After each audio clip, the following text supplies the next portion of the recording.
Hello viewers, আসসালামু আলাইকুম। আমি ডক্টর নুসরাত জাহান দৃষ্টি, কাজ করছি ক্লিনিক্যাল সোশ্যাল ওয়ার্কার এবং সেক্সুয়াল হেলথ এডুকেটর হিসেবে আমার verified YouTube channel sex edu with doctor দৃষ্টির সাথেই। বেশ কিছু ভুল রয়েছে, যে ভুলগুলো যদি করা হয়ে থাকে তাহলে সেই ক্ষেত্রে কিন্তু অর্গাজমটা দেরিতে হয়ে থাকে। অর্থাৎ কিছু পদ্ধতি রয়েছে, সেই পদ্ধতিগুলো যদি আপনি মেনে না চলেন বা সেই পদ্ধতিগুলো যদি আপনি না মানেন, তাহলে সেই ক্ষেত্রে কিন্তু আপনি সহবাসের ক্ষেত্রে, শারীরিক সম্পর্কের ক্ষেত্রে সর্বোচ্চ যে যৌন তৃপ্তি বা সুখ বা আনন্দ সেটা কিন্তু পাবেন না। অর্থাৎ অর্গাজমটা দেরিতে হবে বা অনেক সময় নাও হতে পারে। সেই ক্ষেত্রে এই ভুলগুলো করা থেকে নিজেকে বিরত রাখতে হবে। তাহলে আসুন জেনে নিই যে আসলে কি কি করা যাবে না বা কোন কোন জিনিসগুলোর প্রতি আসলে আমাদেরকে সবচেয়ে বেশি গুরুত্ব দিতে হবে। প্রথমে আমরা বলে থাকি যে স্বামী স্ত্রী উভয়ের মধ্যে একটা কমিউনিকেশন থাকতে হবে, অর্থাৎ যোগাযোগের একটা মাধ্যম থাকতে হবে। যদি আপনি কমিউনিকেশনই না থাকে আপনাদের দুজনের মধ্যে, স্বামী স্ত্রীর মধ্যে, তাহলে আসলে কিভাবে বুঝবেন যে কার ভালো লাগা বা ভালোবাসার জায়গাটা কোন জায়গায়। এই জন্য কমিউনিকেশনটা অনেক জরুরি একটা বিষয়।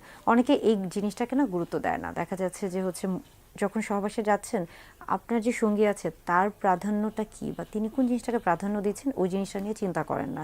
তো সেই ক্ষেত্রে অর্গাজমটাও আসলে দেরিতে হয়ে থাকে। আরেকটা খুবই গুরুত্বপূর্ণ বিষয় যে বেশিরভাগ পুরুষই বা অনেক পুরুষই মনে করে থাকেন যে যদি পেনিসকে পেনিট্রেশন করা হয়ে থাকে ভ্যাজাইনাতে, অর্থাৎ যদি পুরুষলিঙ্গ যোনিপথে প্রবেশ করানো হয়ে থাকে স্ত্রীদের, সেই ক্ষেত্রে হয়তোবা অর্গাজমটা সম্ভব বা সর্বোচ্চ যৌন তৃপ্তি সম্ভব। কিন্তু না, আসলে সবসময় যদি সরাসরিভাবে পেনিসটাকে পেনিট্রেট করা হয়ে থাকে ভ্যাজাইনাল ওয়ালে বা ভ্যাজাইনাতে, সেই ক্ষেত্রে দেখা যাচ্ছে যে সবসময় অর্গাজম সম্ভব না।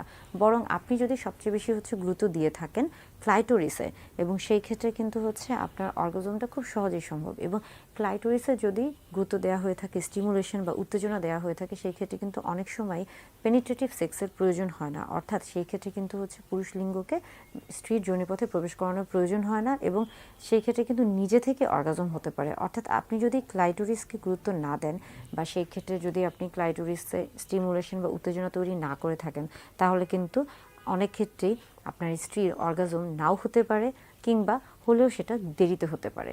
আরেকটা খুবই গুরুত্বপূর্ণ বিষয় আমরা বলে থাকি যে লুব্রিকেশন। অর্থাৎ অনেক সময় দেখা যাচ্ছে যে খুব তাড়াহুড়া হয়ে থাকে বা বিভিন্ন কারণে লুব্রিকেশনটা হয় না, বা সেক্সের প্রথম দিকে বা সহবাসের প্রথম দিকে একটা প্রিকামের মতো বের হয়ে থাকে, যেটা আপনার সহবাসটাকে আরেকটু পিচ্ছিল করে থাকে বা আনন্দদায়ক বা সহজ করে তোলে। এইটা যখন আসলে বের না হয়, তখন দেখা যাচ্ছে যে জায়গাটা অনেক শুষ্ক থাকে।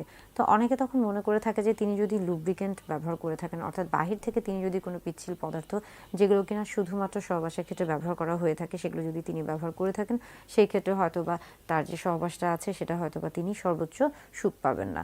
তো এই ক্ষেত্রে যে একদিকে স্বামী স্ত্রী দুজনেরই আসলে যৌন তৃপ্তিটা থেকে দুজনই বঞ্চিত হয়ে থাকে। আবার দেখা যাচ্ছে যে আপনার যে সঙ্গী রয়েছে, অর্থাৎ স্ত্রী রয়েছে, তারও কিন্তু কষ্ট হয়ে থাকে, এবং তার ক্ষেত্রেও কিন্তু অর্গাজমটা অনেক সময় হয় না বা দেরিতে হয়ে থাকে। অর্থাৎ এই ক্ষেত্রে কিন্তু লুব্রিকেন্টকেও অনেক সময় গুরুত্ব দিতে হয়। আরেকটা গুরুত্বপূর্ণ বিষয় আমরা বলে থাকছি যে বাউল অ্যান্ড ব্লাডার ভয়েড। অর্থাৎ আপনার সহবাসের ক্ষেত্রে আপনাকে অবশ্যই খেয়াল করতে হবে যে সহবাসের আগে এবং সহবাসের পরে যেন প্রস্রাব এবং পায়খানার যেন চাপ না থাকে। অর্থাৎ মলমূত্রটা আগেই ত্যাগ করে নিতে হবে। যদি মনে করে থাকেন যে কিছুক্ষণের মধ্যেই হয়তোবা মলমূত্রের একটা চাপ আসতে পারে, সেই ক্ষেত্রে অবশ্যই আগে সেটাকে পরিষ্কার করে আসতে হবে, খালি করে আসতে হবে, তারপরে সহবাসে লিপ্ত হতে হবে। কেননা পেলভিক যে ক্যাভিটি রয়েছে, আমরা বলে থাকি যে শ্রোণীচক্রে যে পেলভিক অর্গান বা এই যে আমাদের যৌনাঙ্গর যে অঙ্গ প্রত্যঙ্গগুলো রয়েছে, এগুলো কিন্তু খুবই পাতলা একটা স্তরে স্তরে সাজানো থাকে, বিন্যাস করা থাকে, এবং যখন একটা জিনিসের চাপ পড়ে তখন কিন্তু প্রত্যেকটা জিনিসে চাপ পড়ছে। এবং আপনি যদি মলমূত্র ত্যাগ না করেই, অর্থাৎ আপনি যদি চাপ নিয়েই সহবাসে লিপ্ত হয়ে থাকেন, সেই ক্ষেত্রে কিন্তু একটা পর্যায়ে আপনার এই যে প্রস্রাব বা পায়খানার যে থলেগুলো রয়েছে, সেখানে কিন্তু একটা বিরূপ প্রতিক্রিয়া তৈরি হতে পারে, এবং অনেক সময় কিন্তু বিভিন্ন ধরনের সমস্যা রোগেরও সৃষ্টি হতে পারে। অর্থাৎ এই ক্ষেত্রে অবশ্যই সহবাসের আগে এবং পরে আপনার মলমূত্র ত্যাগ করতে হবে, এবং সেটাকে অবশ্যই পরিষ্কার পরিচ্ছন্ন রাখতে হবে। আরেকটি গুরুত্বপূর্ণ বিষয় আমরা বলে থাকি যে আপনি যদি এই বিষয়গুলোকে গুরুত্ব না দিয়ে থাকেন, সেই ক্ষেত্রে কিন্তু অর্গাজমটা দেরিতে হয়ে থাকে, এবং সেটা মূলত অনেকে মনে করে থাকেন যে মাস্টারবেড বা হস্তমৈথুনটা শুধুমাত্র হয়তোবা একা একা করতে হয়, কিন্তু অনেক সময় কিন্তু আপনি চাইলে সহবাসের সময় অর্থাৎ স্বামী স্ত্রী যখন একসাথে আছেন তখন কিন্তু চাইলে একজন আরেকজনের ক্ষেত্রে এই মাস্টারবেশনে সাহায্য করতে পারেন। সেটা কিন্তু খুব একটা যে হচ্ছে খারাপ কিছু সেটাও না, বরং হচ্ছে যে এটা আপনাদের দুজনের যৌন তৃপ্তি বা আনন্দটাকে আরও বেশি হচ্ছে ত্বরান্বিত করবে বা একটা সহায়ক ভূমিকা হিসেবে পালন করে থাকবে। আর সর্বোপরি বা সবচেয়ে গুরুত্বপূর্ণ যে বিষয়টা হচ্ছে যে সহবাসের সময় যদি আপনি আপনার যে সঙ্গী রয়েছে স্বামী অথবা স্ত্রী তাকে যদি আপনি অন্যভাবে চিন্তা করে থাকেন, অন্যভাবে বলতে আমরা সবসময় বুঝাই যে আমরা বিভিন্ন ধরনের আসলে হচ্ছে সোশ্যাল মিডিয়া থেকে হোক বা যে কোনো জায়গা থেকে আমরা বিভিন্ন ধরনের মুভি দেখছি, নাটক দেখছি, বা হচ্ছে নায়ক নায়িকাদের সাথে অনেক সময় হচ্ছে আমরা আমাদের স্বামী বা স্ত্রীকে হচ্ছে মিলে ফেলি এবং তখন চিন্তা করতে থাকি, যদিও সহবাসের ক্ষেত্রে আপনি আপনার স্বামী বা স্ত্রীর সাথে হচ্ছে আছেন, কিন্তু আপনার মাথায় তখন অন্য একজন ভর করছে বা অন্য একজনকে নিয়ে চিন্তা করছেন, কল্পনা করছেন। সেই ক্ষেত্রেও কিন্তু আপনি হচ্ছে সহজে সেই সহবাসটাকে উপভোগ করতে পারবেন না এবং আপনার স্ত্রীর ক্ষেত্রেও কিন্তু সেই ক্ষেত্রে বা আপনার স্বামীর ক্ষেত্রেও কিন্তু সেই ক্ষেত্রে অর্গাজমটা দেরিতে হয়ে থাকবে।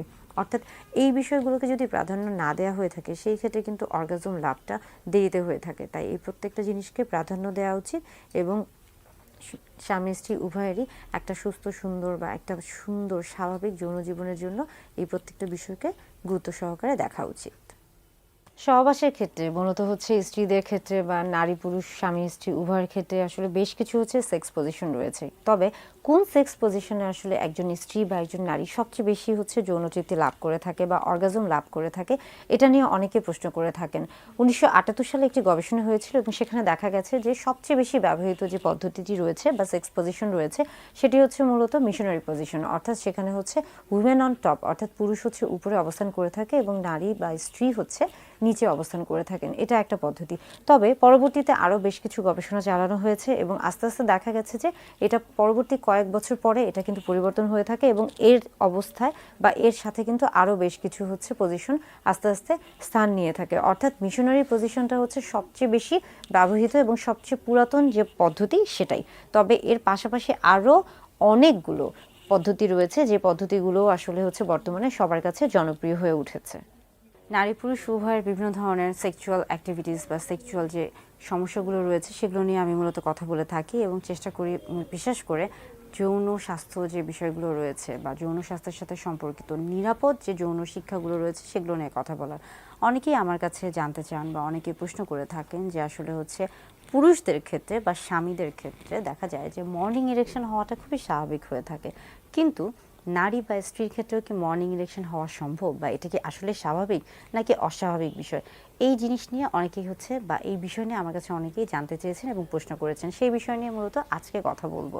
আমরা জানি যে পুরুষদের ক্ষেত্রে মর্নিং ইরেকশন খুবই স্বাভাবিক একটি বিষয় এবং অনেক ক্ষেত্রে কিন্তু পুরুষদের ক্ষেত্রে মর্নিং ইরেকশন হওয়াটা স্বাভাবিক এবং স্বাস্থ্যসম্মত।